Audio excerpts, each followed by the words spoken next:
ये चुनाव इंडिया गठबंधन और कांग्रेस पार्टी सिर्फ एक राजनीतिक दल के खिलाफ नहीं लड़ी थी।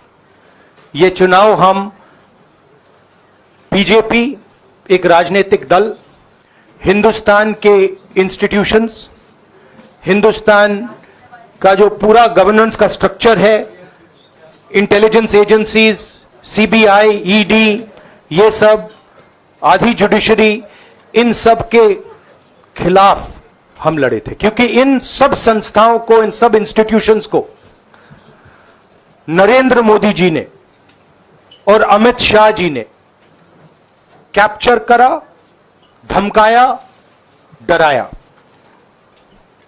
प्रेस की तो मैं बात करता रहता हूं, आपको मतलब काफी बार कहा है कि आपका भी रोल रहना चाहिए, और उस रोल को काफी लोगों ने किया, काफी लोगों ने खुल के किया, काफी लोगों ने छुप के किया,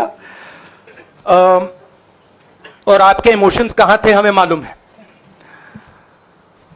लड़ाई संविधान को बचाने की थी, कॉन्स्टिट्यूशन को बचाने की थी। और मैं आपको सच बताऊं तो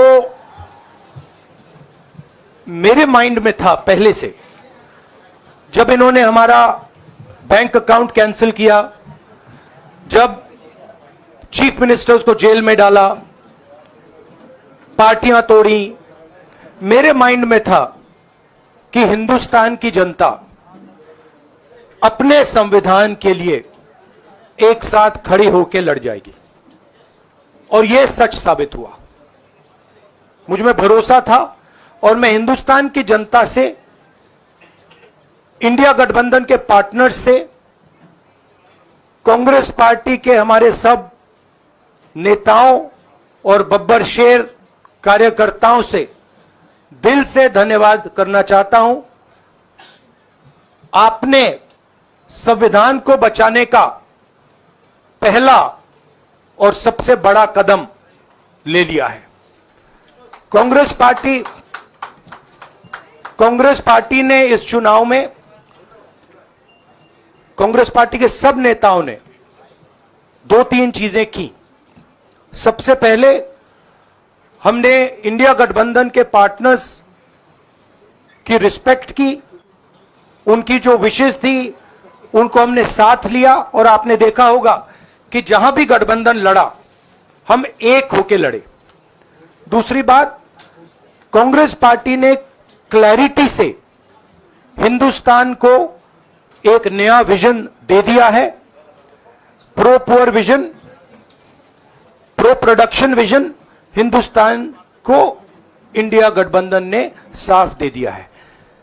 यह जो हमारा परफॉर्मेंस हुआ है, इंडिया गठबंधन का परफॉर्मेंस हुआ है, इसके पीछे कॉन्स्टिट्यूशन, जो रिजर्वेशन पर बीजेपी ने आक्रमण किया, गरीबी, अदानी जी के आपने स्टॉक्स तो देखे होंगे, देखे हैं वो स्टॉक्स उनके, तो बड़ी इंटरेस्टिंग बात है। जनता अदानी जी को मोदी जी से डायरेक्टली कोरिलेट कर रही है। मोदी जी की हार होती है, स्टॉक मार्केट कहता है भैया मोदी जी गए तो अदानी जी गए। मतलब डायरेक्ट रिलेशनशिप है, करप्शन की रिलेशनशिप है।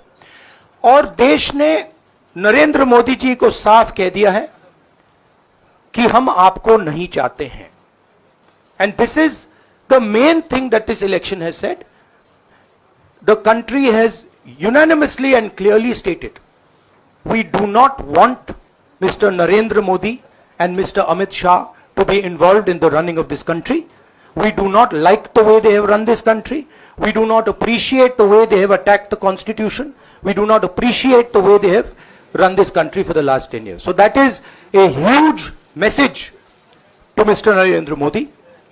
I'd like to thank everybody who has participated in this election. I am extremely proud of the people of India. I am extremely proud of the people who have resisted this onslaught on the constitution. और अंत में मैं आपको कह दूं कि इसको बचाने का काम हिंदुस्तान के सबसे गरीब लोगों ने किया है। सबसे गरीब लोगों ने किया है, मजदूरों ने किया है, किसानों ने किया है, दलितों ने किया है, आदिवासियों ने किया है, पिछड़ों ने किया है। इन लोगों ने इस कॉन्स्टिट्यूशन को बचाया है। इस कॉन्स्टिट्यूशन, ये कॉन्स्टिट्यूशन देश की आवाज है। बहुत सारे लोग ने इसको नहीं बचाया, चुप रह गए थे, मगर हिंदुस्तान के सबसे गरीब लोग, सबसे कमजोर लोग खड़े हो गए और उन्होंने इस कॉन्स्टिट्यूशन को बचाया। मैं उनका धन्यवाद करना चाहता हूं, उनसे कहना चाहता हूं कि कांग्रेस पार्टी आपके साथ खड़ी है। जो हमने आपको वायदे किए थे, हम वो वायदे आपके लिए पूरे करेंगे। जाति जनगणना, महालक्ष्मी, ये हमारे वायदे हैं। धन्यवाद।